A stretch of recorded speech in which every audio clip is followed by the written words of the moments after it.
സുഗമോദേവി സീരിയലിൻ്റെ പുതിയൊരു എപ്പിസോഡിൻ്റെ പ്രമോ വിശേഷങ്ങളിലേക്ക് എല്ലാവർക്കും സ്വാഗതം.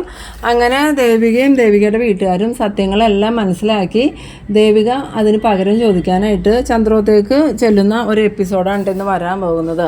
നമ്മളുടെ ഇസബല്ലയാണെങ്കിൽ ഈ ദേവികയെ എങ്ങനെയെങ്കിലും നന്ദനയിൽ നിന്നും അകറ്റണമെന്ന് കണക്ക് കൂട്ടിയിട്ടാണ് കെവിനെയും കൊണ്ട് ഫോൺ ചെയ്യിച്ച് ദേവികയോട് ഇതൊക്കെ പറയുന്നത്. പക്ഷെ അന്നേരം ഫോൺ എടുക്കുന്നത് ദേവികയല്ല, ശാരികയാണ്. ശാരിക ഇത് കേട്ടതും ആകെ ഷോക്കാവുന്നുണ്ട്. പിന്നീട് ഈ മാധവൻ്റെ അവസ്ഥയാണെങ്കിൽ ഇത്തിരി ഗുരുതരാവസ്ഥ തന്നെ ആയതുകൊണ്ട് ദേവികയും ശാരികയും രാധികയും എല്ലാവരും ആസ്പത്രിയിലുണ്ട്. ഈ സമയത്ത് ദേവിക പറയുന്നുണ്ട്, എന്നാലും അച്ഛനിത് എന്ത് സംഭവിച്ചതായിരിക്കുമോ? ഡോക്ടർ പറയുന്നത് സ്കൂട്ടർ ഇടിച്ചതൊന്നും അല്ലാന്നാ. പിന്നെ എന്തായിരിക്കും സംഭവിച്ചതെന്ന് ചോദിക്കുമ്പം ശാരികയാണെങ്കിൽ ഈ കെവിൻ പറഞ്ഞ കാര്യം ഓർക്കുന്നുണ്ട്. കെവിൻ പറഞ്ഞത് ശരിക്കും ദേവികയോടാണ് എങ്കിലും ഫോൺ എടുത്തായിരുന്നത് ശാരികയാണെന്ന് കെവിന് അറിയില്ല. അങ്ങനെ ദേവികയോട് പറയുന്നുണ്ട്, ചേച്ചിക്ക് അറിയില്ലാത്തതുകൊണ്ട് സത്യം അതൊന്നുമല്ല, സ്കൂട്ടർ ഇടിച്ചിട്ടൊന്നും അല്ല അച്ഛന് പരിക്ക് പറ്റിയത്, ഒരാൾ തല്ലിയിട്ടതാണ്. അന്നേരം ദേവിക ചോദിക്കുന്നുണ്ട്, ആരാ തല്ലിയിട്ടതെന്ന് ചോദിക്കുമ്പോൾ ഈ രാധികൻ ചോദിക്കുന്നുണ്ട്, ആരാ മോളെ അച്ഛനെ തല്ലിയത്? മാധവേട്ടന് അങ്ങനെ ശത്രുക്കളൊന്നും ഇല്ലല്ലോ എന്ന് പറയുമ്പം ഇത് ശത്രുക്കളൊന്നും അല്ല, പക്ഷേ ഇപ്പം നിലവിൽ ശത്രുവാണ്. അത് ആരാ മോളെ, ആരാണെങ്കിലും നീ പറയാമെന്ന് പറയുമ്പോൾ അത് വേറെ ആരുമല്ല, അമ്മയുടെ മൂത്ത മോളുടെ ഭർത്താവ് അച്ഛനെ തല്ലി ഈ അവസ്ഥയിലാക്കിയത്. അത് കേട്ടതും രാധികയും നമ്മളുടെ ദേവികയും വിശ്വസിക്കാൻ പറ്റാണ്ട് ചോദിക്കുന്നുണ്ട്, എന്താ ശാരി നീ പറയണ, നന്ദനാണെന്നോ? നന്ദന അങ്ങനെയൊന്നും ചെയ്യില്ല എന്ന് പറയുമ്പോൾ എന്നാൽ ചേച്ചിയും അമ്മയും വിശ്വസിച്ചോ, ഇത് നന്ദേട്ടൻ തന്നെ അങ്ങനെ ചെയ്തേക്കണേ, ഇനി ഇതും പൊറുക്കാനാണോ ചേച്ചിയുടെ ഉദ്ദേശം എന്ന് ചോദിക്കുമ്പം ദേവിക പറയുന്നുണ്ട്, ഞാൻ ഒരുപാട് കാര്യങ്ങൾ പുറത്ത് കൊടുത്തിട്ടുണ്ട്, പക്ഷേ ഇതെനിക്ക് പൊറുക്കാൻ പറ്റില്ല, ഇത് വേറെ കാര്യമൊന്നുമല്ല, ഇതെൻ്റെ അച്ഛൻ്റെ കാര്യം, എൻ്റെ അച്ഛനെ ഈ അവസ്ഥയിലാക്കിയ ആളോട് പൊറുക്കാൻ ഞാൻ ഒരിക്കലും തീരുമാനിച്ചിട്ടില്ല, ഞാനിതിന് പകരം ചോദിക്കുക തന്നെ ചെയ്യുന്നു. അന്നേരം ശാരിക പറയുന്നുണ്ട്, ചേച്ചി എങ്ങനെ പകരം ചോദിക്കുമെന്നാണ് പറയണമെന്ന് ചോദിക്കുമ്പം ഞാനിപ്പോൾ തന്നെ ചന്ദ്രോത്തേക്ക് ചെല്ലുന്നുണ്ട്, അവിടെ ചെന്നിട്ട് ചേച്ചി എന്ത് ചെയ്യാനാന്ന് ചോദിക്കുമ്പം അവിടെ ചെന്നിട്ടല്ലേ എന്താ ചെയ്യേണ്ടതെന്നൊക്കെ എനിക്കറിയാം, എന്തായാലും ഞാനിത് വെറുതെ വിടാനൊന്നും പോകുന്നില്ല എന്ന്. പിന്നീട് കാണിക്കുന്നത് നമ്മളുടെ ഗിരീഷിനെയാണ്. ഗിരീഷിനാണെങ്കിൽ വീട്ടിലേക്ക് ചെല്ലുമ്പം രജനി വന്നിട്ട് ചോദിക്കുന്നുണ്ട്, ഗിരി ഇത് എവിടെയായിരുന്നു, ഞാൻ എത്ര പ്രാവശ്യം വിളിച്ചു, ഗിരി എന്താ ഫോൺ എടുക്കാതിരുന്നതെന്ന് ചോദിക്കുമ്പം അതൊരു പ്രത്യേക സാഹചര്യത്തിൽ എനിക്ക് ഫോൺ എടുക്കാൻ പറ്റില്ല, ഞാൻ ആസ്പത്രിയിലായിരുന്നു. ആസ്പത്രിയിൽ എന്തായിരുന്നു എന്ന് ചോദിക്കുമ്പം ഞാൻ മാധവേട്ടനുമായിട്ട് ആസ്പത്രിയിൽ പോയത്, അതിന് മാധവേട്ടന് എന്താ പറ്റിയെന്ന് ചോദിക്കുന്ന സമയത്ത് ഗിരി പറയുന്നുണ്ട്, അതിനെക്കുറിച്ച് ഞാൻ പറഞ്ഞാൽ നീ ഈ രീതിയിൽ ഇനി സംസാരിക്കൂല, എന്തായാലും നിൻ്റെ സഹോദരൻ കാരണം ഇപ്പോൾ മാധവേട്ടനെ ആശുപത്രിയിലായെന്ന് പറയുമ്പം അതിന് നന്ദന എന്താ ചെയ്തത്, എല്ലാത്തിനും ഗിരി എന്തിനാ ഇപ്പം നന്ദനെ കുറ്റം പറയണമെന്ന് ചോദിക്കുമ്പം പിന്നെ നന്ദൻ ചെയ്തതിന് നന്ദനെ അല്ലാതെ വേറെ ആരെങ്കിലും പറയാൻ പറ്റുമോ? ഇന്ന് ഞാനും മാധവേട്ടനും കൂടി വരുന്ന വഴിക്ക് നന്ദൻ അവിടെ ആരൊക്കെയായിട്ട് അടി കൂടുമായിരുന്നു. ആ സമയത്ത് നന്ദനെ രക്ഷിക്കാനായിട്ട് മാധവേട്ടനെ ഇറങ്ങി ഓടി ചെന്നതാണ്.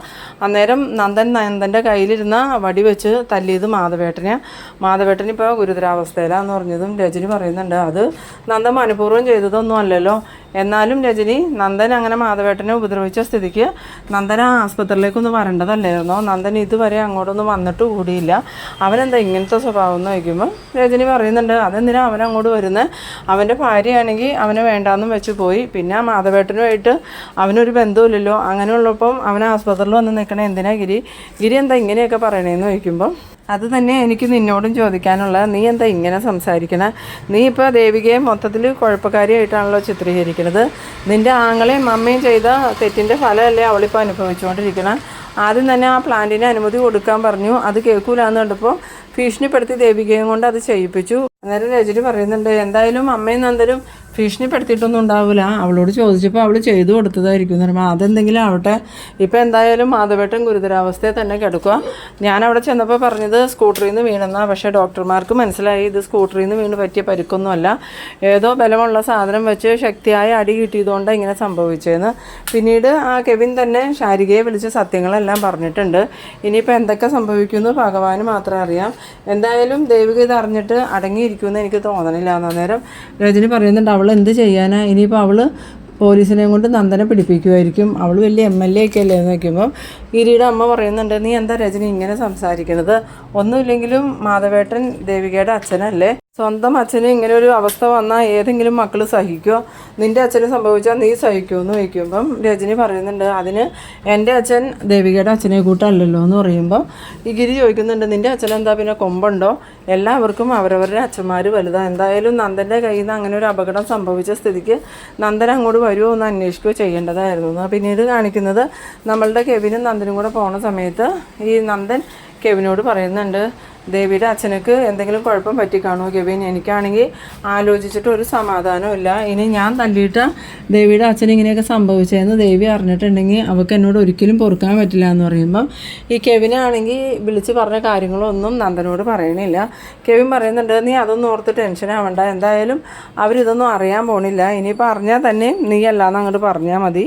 അന്നേരം നന്ദൻ പറയുന്നുണ്ട്, എന്തായാലും കെവിനെ നീ ആസ്പത്രിയിലേക്ക് വണ്ടി വിട്, എനിക്ക് അച്ഛനെ ഒന്ന് കാണണം എന്ന് പറയുമ്പം വേണ്ടടാ നന്ദ, നീ ഇപ്പം അങ്ങോട്ട് ചെന്നാൽ ശരിയാവില്ല, ദേവി എങ്ങനെ പ്രതികരിക്കുമെന്ന് പറയാൻ പറ്റില്ല, ഇനിയിപ്പോൾ നീ തല്ലിയിട്ട് ഇങ്ങനെ സംഭവിച്ചതെന്നെങ്ങാനും അവരറിഞ്ഞിട്ടുണ്ടെങ്കിൽ അത് വലിയ പ്രശ്നമാവും, ദേവിക എന്തായാലും അടങ്ങിയിരിക്കാനൊന്നും പോകുന്നില്ല, നിന്നെ മിക്കവാറും കേസിൽ കുടുക്കി ജയിലിലടയ്ക്കാൻ സാധ്യതയുണ്ടെന്ന് പറയുമ്പോൾ നന്ദൻ പറയുന്നുണ്ട്, ഞാൻ കേസിൽ പെട്ടാലും കുഴപ്പമില്ല, ദേവിയുടെ അച്ഛനൊരു കുഴപ്പമില്ലാണ്ടിരുന്നാൽ മതി, അത് മാത്രമല്ല ഞാനാ ഇത് ചെയ്തതെന്ന് ദേവി അറിഞ്ഞിട്ടുണ്ടെങ്കിൽ പിന്നെ ഒരിക്കലും അവളെൻ്റെ ജീവിതത്തിലേക്ക് വരില്ല. അന്നേരം കെവിൻ മനസ്സിൽ വിചാരിക്കുന്നുണ്ട്, അത് തന്നെയാണ് ഞങ്ങൾക്ക് വേണ്ടതും, ഇനി ഒരിക്കലും അവൾ നിൻ്റെ ജീവിതത്തിൽ ഉണ്ടാവരുത്, ഇനി നിൻ്റെ ജീവിതത്തിൽ ബെല്ല മാത്രമേ ഉണ്ടാവുള്ളൂ. പിന്നീട് നമ്മളുടെ ഇസബെല്ലേനെയാണ് കാണിക്കുന്നത്. ഇസബെല്ല കെവിന് ഫോൺ ചെയ്യുന്നുണ്ട്.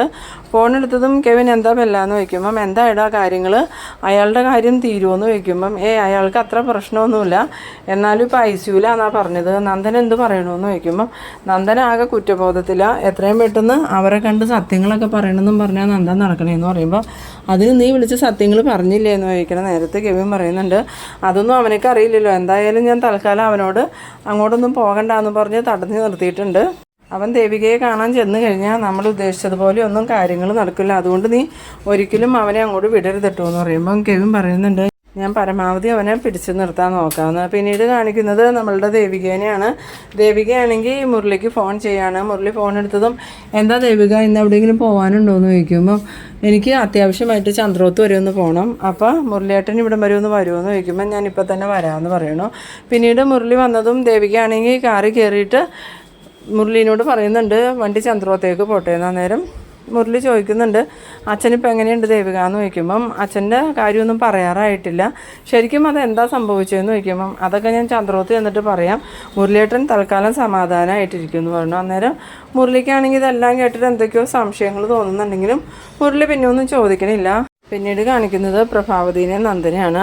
നന്ദനാണ് ഈ പ്രഭാവതിയോട് പറയുന്നുണ്ട്, അമ്മേ ഇനി നമ്മൾ എന്ത് ചെയ്യും, ഇപ്പോൾ ഒരു കാര്യവും കൂടി ആയില്ലേ ദേവികയ്ക്ക് എന്നെ വിട്ടുപോകാൻ, എന്തായാലും അച്ഛൻ അങ്ങനെ സംഭവിക്കാൻ കാരണക്കാരൻ ഞാനാലോ എന്ന് പറയുമ്പോൾ പ്രഭാവതി പറയുന്നുണ്ട്, എന്തായാലും നിൻ്റെ കൈകൊണ്ട് അങ്ങനെ സംഭവിച്ചപ്പം നീ മാധവൻ്റെ കൂടെ ആസ്പത്രി പോകേണ്ടതല്ലായിരുന്നു, നീ എന്താ പോകാതിരുന്നത്, നീ ചെയ്തത് വലിയ മണ്ടത്തരമായി പോയി നന്ദാന്ന് പറയുമ്പം എന്ത് പറയണേ അമ്മ, എനിക്കങ്ങനെ പറ്റിപ്പോയി, എന്തായാലും ഗിരീഷ് കൂടെ ഉണ്ടല്ലോ, ഞാൻ ഗിരീഷിനെ വിളിച്ച് കാര്യങ്ങളൊക്കെ ഒന്ന് ചോദിക്കട്ടെ എന്ന് പറയുന്ന സമയത്ത് സിദ്ധാർത്ഥനെ അങ്ങോട്ട് വരുന്നുണ്ട്. സിദ്ധാർത്ഥൻ വന്നതും എന്താ പുതിയ പ്രശ്നം എന്ന് ചോദിക്കുമ്പം പ്രഭാവതിയാണെങ്കിൽ ഈ നന്ദൻ്റെ കൈകൊണ്ട് ഈ മാധവനെ അടി കിട്ടിയതും മാധവൻ ഗുരുതരാവസ്ഥയിൽ ആസ്പത്രിയിലാണെന്നുള്ള കാര്യമൊക്കെ പറയുന്നുണ്ട്. അന്നേരം സിദ്ധാർത്ഥൻ ചോദിക്കുന്നുണ്ട്, എന്നിട്ട് നീ എന്താ എന്നോട് പറയാണ്ടിരുന്നേന്ന് ചോദിക്കുമ്പം പ്രഭാവതി വേഗം തന്നെ വന്നിട്ട് നന്ദൻ എന്നോട് പറഞ്ഞിരുന്നു സിദ്ധു എന്ന് പറയുന്നു, അത് നേടി എല്ലാ കാര്യങ്ങളും താൻ അറിഞ്ഞാൽ മതിയോ, ഞാൻ അറിയേണ്ട കാര്യങ്ങൾ ഞാൻ അറിയണ്ടേ, എന്തായാലും ഇപ്പം തന്നെ നമുക്ക് മാധവനെ കാണാൻ പോകാമെന്ന് പറയുമ്പോൾ നന്ദൻ പറയുന്നുണ്ട്, ഞാൻ എന്തായാലും അങ്ങോട്ടേക്കില്ല, എന്നെ കണ്ടാൽ ദേവി അങ്ങനെ പ്രതികരിക്കുമെന്നും പറയാൻ പറ്റില്ല, എനിക്ക് പേടിയാച്ചാന്ന് പറയുമ്പം നിനക്കിതൊക്കെ ചെയ്തു കൂട്ടാൻ പേടിയൊന്നും ഉണ്ടായില്ലേ എന്ന് ചോദിക്കുന്ന സമയത്ത് നന്ദൻ പറയുന്നുണ്ട്, ഞാൻ മനഃപൂർവ്വം തല്ലിയതല്ല, ആ ഋഷിയുടെ കൂട്ടുകാർ ഋഷി എവിടെയെന്നും ചോദിച്ച് എന്നെ തല്ലാനും ഉപദ്രവിക്കാനും വന്നപ്പം ഞാൻ അവരെ പ്രതിരോധിക്കാൻ വേണ്ടി ആ വടി എടുത്തത്, അങ്ങനെ ഞങ്ങൾ തമ്മിൽ ഏറ്റുമുട്ടൽ നടന്നുകൊണ്ടിരുന്നപ്പോഴാണ് ദേവിയുടെ അച്ഛൻ അങ്ങോട്ട് ഓടി വന്നത്, ദേവിയുടെ അച്ഛൻ എന്നെ രക്ഷിക്കാനാണ് വന്നത്, പക്ഷേ അന്നേരം ഞാൻ ദേവിയുടെ അച്ഛനെ കണ്ടില്ല, വടി വീശിയപ്പം അറിയാതെ ദേവിയുടെ അച്ഛൻ്റെ തലയെ കൊണ്ടതാണ്. ഈ സമയത്താണ് നമ്മളുടെ ദേവികയുടെ കാർ അങ്ങോട്ട് വരുന്നത്. കാറിൻ്റെ ഒച്ച കേട്ടതും സിദ്ധാർത്ഥനാണെങ്കിൽ ആരോ വന്നിട്ടുണ്ടല്ലോ, ആരാന്ന് നോക്കുന്നും പറഞ്ഞ് പ്രഭാവതി പോയി ഡോറ് തുറന്ന് നോക്കുന്ന സമയത്ത് ദേവികനെ കണ്ടിട്ട് ആ മോളായിരുന്നോ എന്നും പറഞ്ഞ് ഇറങ്ങി ചെല്ലുന്നുണ്ട്. എന്നിട്ട് മോളെ കയറി ഭാഗത്തേക്കെന്ന് പറയുമ്പോൾ ഇവിടെ അയാളില്ലേ ആരാന്ന് ചോദിക്കുമ്പം അമ്മയുടെ മോനെക്കുറിച്ചാണ് ചോദിച്ചത്, ഞാൻ നന്ദൻ ഇവിടെ ഇല്ലേ എന്ന് ചോദിക്കുന്നു. അത് കേട്ടതും പ്രഭാവതിക്കാണെങ്കിൽ എന്തോ വല്ലാതെ ആവുന്നുണ്ട്. മോളെ നന്ദൻ ഇവിടെ ഉണ്ട്, മോളെ അകത്തേക്ക് കയറി വന്നും പറഞ്ഞ് ഈ ദേവികയെ വിളിച്ച് അകത്തേക്ക് കൊണ്ടുവരുന്നുണ്ട്. അകത്ത് വന്നതും ദേവിക നന്ദനെ കണ്ടിട്ട് ദേഷ്യത്തോടുകൂടി നന്ദൻ്റെ അടുത്തേക്ക് ചെന്നിട്ട് ചോദിക്കുന്നുണ്ട്, ഇയാളെ എൻ്റെ അച്ഛൻ സ്വന്തം മകനെ കൂട്ടല്ലേ കണ്ടേ, എന്നിട്ടും ഇയാൾ എന്തിനാ എൻ്റെ അച്ഛനെ മനഃപൂർവ്വം ഉപദ്രവിച്ചത്, എൻ്റെ അച്ഛനിപ്പോൾ ഗുരുതരാവസ്ഥയൊക്കെ എടുക്കുക, ഇയാളെ ഞാൻ വെറുതെ വിടാൻ പോണില്ല എന്നും പറഞ്ഞുകൊണ്ട് ഈ നന്ദൻ്റെ ഷർട്ടിൻ്റെ കോളറെ കയറി പിടിക്കുന്നുണ്ട്. ആ സമയത്ത് നമ്മളുടെ സിദ്ധാർത്ഥനും പ്രഭാവതി അവിടെ നിൽക്കുന്നുണ്ടെങ്കിലും ഇവരെ ആരെയും ദേവിക മൈൻഡ് ചെയ്യുന്നില്ല. അന്നേരം നന്ദൻ പറയുന്നുണ്ട്, ദേവി ഞാനത് അറിഞ്ഞുകൊണ്ടല്ല അറിയാതെ സംഭവിച്ചതാണെന്ന് പറയുമ്പം താനിപ്പോൾ അങ്ങനെയൊക്കെയേ പറയുള്ളൂ, എന്തായാലും തന്നെ ഞാൻ വെറുതെ വിടാൻ പോണില്ല. എന്നോട് താൻ പല ദ്രോഹവും ചെയ്തു, അതൊക്കെ ഞാൻ പുറത്തെങ്കിലും എൻ്റെ അച്ഛനെ തൊട്ട് തന്നെ ഞാൻ വെറുതെ വിടൂല. ഇതെനിക്ക് ഒരിക്കലും പൊറുക്കാനും പറ്റില്ല. അന്നേരം നന്ദനാണ് ഈ പ്രഭാവതിയോടായിട്ട് പറയുന്നുണ്ട്, അമ്മ ദേവിയോടൊന്ന് പറഞ്ഞ് മനസ്സിലാക്കി കൊടുക്കുക, ഞാൻ മനഃപൂർവ്വം അച്ഛനെ ഒന്നും ചെയ്തിട്ടില്ല, അറിയാതെ സംഭവിച്ചു പോയതാന്ന് പറയാമെന്ന് പറയുമ്പം ദേവിക പറയുന്നുണ്ട്, ആരും എൻ്റെ അടുത്ത് വക്കാലത്തുമായിട്ട് വരണ്ട, എനിക്ക് കാര്യങ്ങളെല്ലാം ബോധ്യപ്പെട്ടിട്ടുണ്ട്, ഇനി എന്താ വേണ്ടതെന്ന് എനിക്കറിയാം, ഇപ്പോൾ തന്നെ ഇവിടെ പോലീസ് വരും നിങ്ങളെ അറസ്റ്റ് ചെയ്യാൻ. അത് കേട്ടതും നന്ദനും പ്രഭാവതിയും സിദ്ധാർത്ഥനൊക്കെ ഇങ്ങനെ ആകെ ഷോക്കായി നിൽക്കുന്ന ആ ഒരു സീനിലാണ് ഈ എപ്പിസോഡ് അവസാനിക്കുന്നത്. അപ്പോൾ നിങ്ങൾ എൻ്റെ വീഡിയോ ആദ്യമായി കാണുന്നവരാണെങ്കിൽ ചാനലൊന്ന് സബ്സ്ക്രൈബ് ചെയ്യാനും ഇഷ്ടമായ ലൈക്ക് ചെയ്യാനും ഷെയർ ചെയ്യാനും മറക്കരുത്. അപ്പോൾ ഇതുപോലെ ഇൻട്രസ്റ്റിംഗ് ആയിട്ടുള്ള അടുത്തൊരു എപ്പിസോഡുമായി നമുക്ക് വീണ്ടും കാണാം. അതുവരേക്കും ബൈ ബൈ.